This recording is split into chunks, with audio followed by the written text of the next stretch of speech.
extra level of insurance or whatever. Okay. But, excuse me, I would like to just remind everyone, it doesn't matter how many documents you file, they're not going to return your signed documents to you regardless. Right, so don't expect to get those back. Yeah, I know. I understand. Okay. All right. Thank you so much for your call in there. And thank you. Okay. Our next caller we have is Michelle, and I am working to get her mic open now. Michelle? Yes, hi. You are there. Okay, you are open, and go ahead with your question or your comment. Well, I just kind of stumbled across this, and it hasn't been very long, and I'm still learning and trying to catch up with you guys. I did see Drake with David Wilcox on his interview on the 28th, and I am questioning approximately how soon all of this is going to start happening around us and what we need to do basically to kind of prepare for some of this. That's pretty simple, actually. I'm not going to give a time. Even if I know it, I'm not allowed to give that out because it'll interfere with the tactics involved. I understand. If you want to prepare yourself, it's very simple. Buy some extra toilet paper, some extra canned goods, a couple jugs of water, that sort of thing, so that you're not going to be totally destitute of what you need in order to make it for, say, a month or something of that nature. And you don't have to get real flamboyant. The 10 for $1 stuff that don't taste quite as good as the expensive, you can get 10 of them and even share them with somebody. Or when you get ready to use it, add a little spice, and it can be just as good as the expensive. In terms of attitude, and I keep hearing this problem, people wanting to pick up a gun and go do something.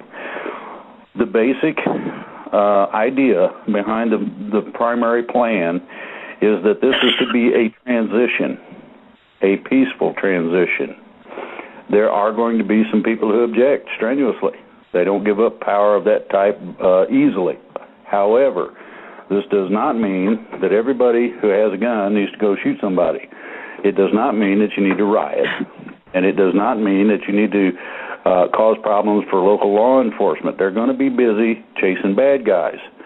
If you can, help them do that. That's fine. They probably would welcome the assistance. Other than that, do not get overly excited or overly concerned.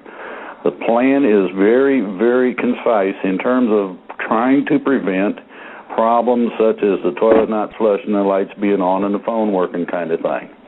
A lot of people in a lot of places will not notice much difference between what was going on the day before and the transition point.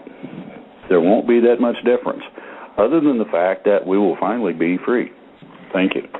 And when you're looking at preparedness, don't overlook the things that you might take for granted, like diapers if you have little ones, or medications that you depend on. Stock up ahead of time if you can.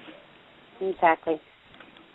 Michelle, I hope that answered your question. Michelle, I hope that answered your question. And our next caller that we have is Bill, and Bill's question is directed for you, Drake. Bill, your mic is open. Great. Thank you very much. Drake, thank you for all you're doing, and thank you, everybody there. I just got a short question. I'm wondering, I heard you mention, I believe on the Wilcox interview, you referred to gatekeepers, and I'm wondering if you could elaborate, and I've heard of them, and I don't know much about them. I'm wondering if you could elaborate and explain a little bit about them, and if you'd recommend becoming a part of their group or not. First of all, they don't exist in terms of something that you can join.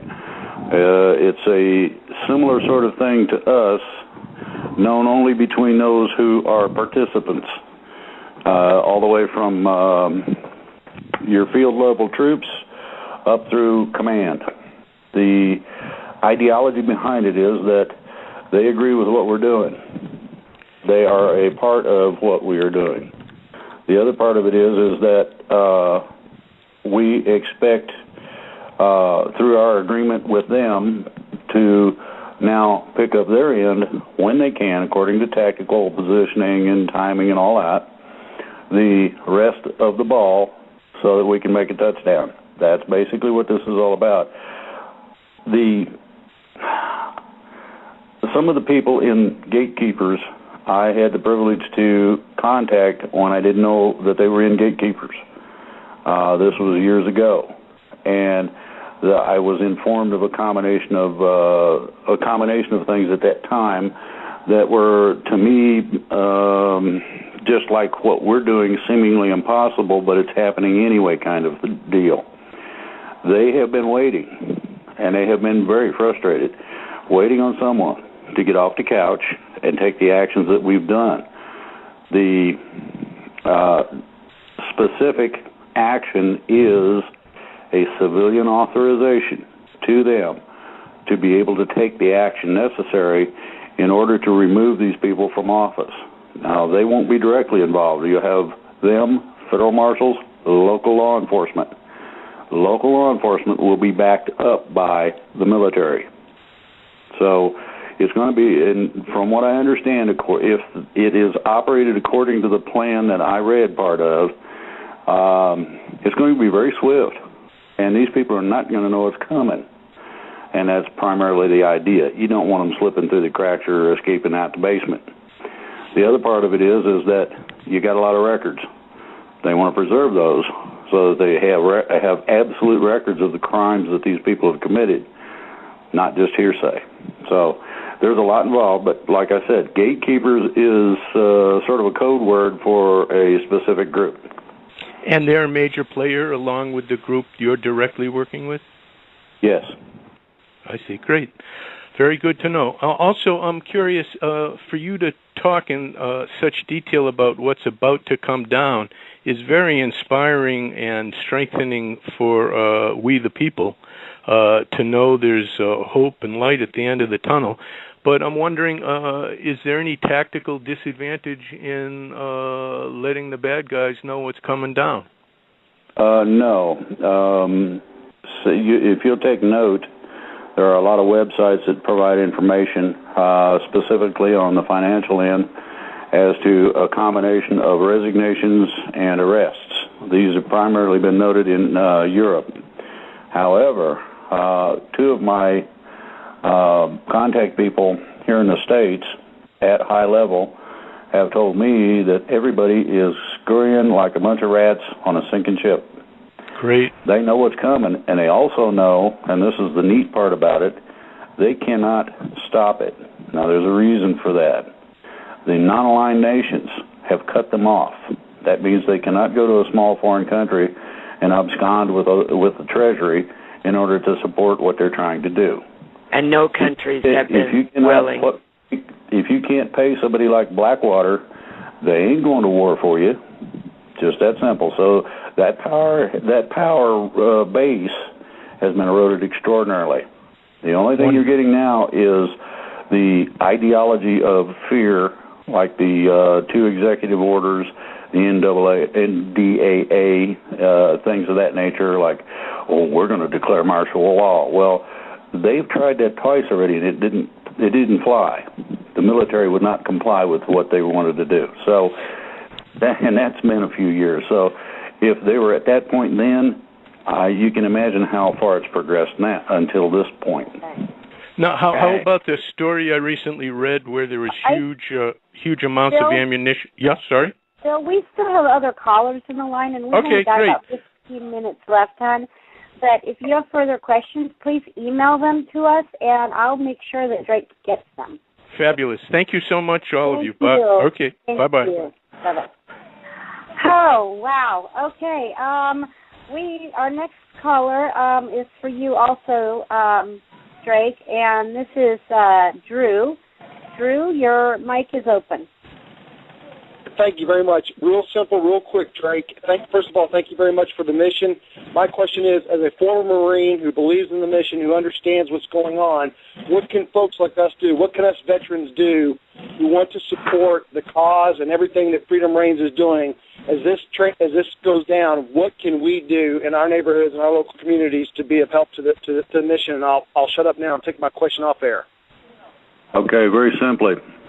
The best thing that you can do is, first of all, go to freedomrange.us, listen and use the recording that I made in terms of addressing the troops. It explains your standing, stature, what you can and cannot do. The second part of that is, personally, find other people, either with or without military experience, preferably with, and formulate small groups. This is exactly what our present military and some of the other freedom groups need to do in order to be able to be supportive when this does happen. And that's how simple it is. Thank you very much. You're welcome. All right. Well, thank you so much. And we have one more caller on the line. I recognize this number, and this is Mark out of Georgia. I think you're finally getting to me. You are God bless you. I've been going down the line, honey. I'm sorry. I understand. That's fine. God bless you. I'm just glad you got to me. Teri, you know what I want to buy you for Christmas?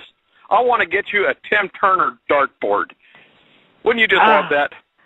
As long as you get me some really good darts. Oh, well, of course. I mean, you know, the whole point is that you could put up a picture and throw darts at that, but then it's full of holes. The whole point of a dartboard is you have something durable. Anyway, God bless you. I kind of been wondering how your house is doing with all that you've been through, and Lord showing how much He loves you by disciplining you. Oh boy, it's coming along. The thing is, this guy who said earlier about initiating an act of violence, I think we need to go on record. Excuse me, sir. I understand your frustration. I sympathize, but lawful violence is only justified when someone threatens or uses unlawful violence. So the one thing we need to be clear of, for the record, the use of violence outside of a proper moral, that is to say lawful context, is absolutely counterproductive and stupid. We're all on the same page about that, right? I am. I just want to be clear. It's like there's a time and a place where you know, there's like that movie A Time to Kill, where you do things because that's what the situation calls for. What we want to be clear is there are people that are hostages in the sense that they know that if they try to do anything, that basically their niece or their granddaughter or something, whatever, may be very seriously jeopardized if they speak the truth. And therefore, there are people out there in the system right now, they will get the truth out through indirect means where they can maintain the safety of themselves and their family members. Larry McDonald spoke the truth, and he got slaughtered. Jim Trafficant spoke the truth. He got London Club fed. There's a guy, Carol Reese, back in the 50s, who spoke the truth, and they assassinated him politically. I mean, they didn't kill him physically, but they basically destroyed him politically for seeking out and exposing the truth of the nonprofit corporations. So I just, you know, like I say, I just want to, you know, y'all to know you're in our prayers. I wish you could tell us more, but I understand why you can't. And so you did clarify that this thing about April is, we'll see. It may be later, but it's inevitable one way or the other, correct? Well, the point is the statement about April did not come from us. I understand. We don't know who wrote that. I can appreciate that, but other than that, you agree with the basic thrust of what they were saying. Yeah, it was great. Other than that, yeah, like I say, and one. I mean, there's little minor details. You said 100-year charter for the Federal Reserve System. I believe it's 99 years. Well, it but actually that's such a minor detail. It's what? up. It's up to 2012. Right. At the end of 2012. Yeah. So and, the 1913 to 2013, you know, comes out to 100 years, but it's 99 years because on the first day of the 100th year, it's over. I got you. So So one way or the other, the Fed's going to go away because there's with the public exposure, there's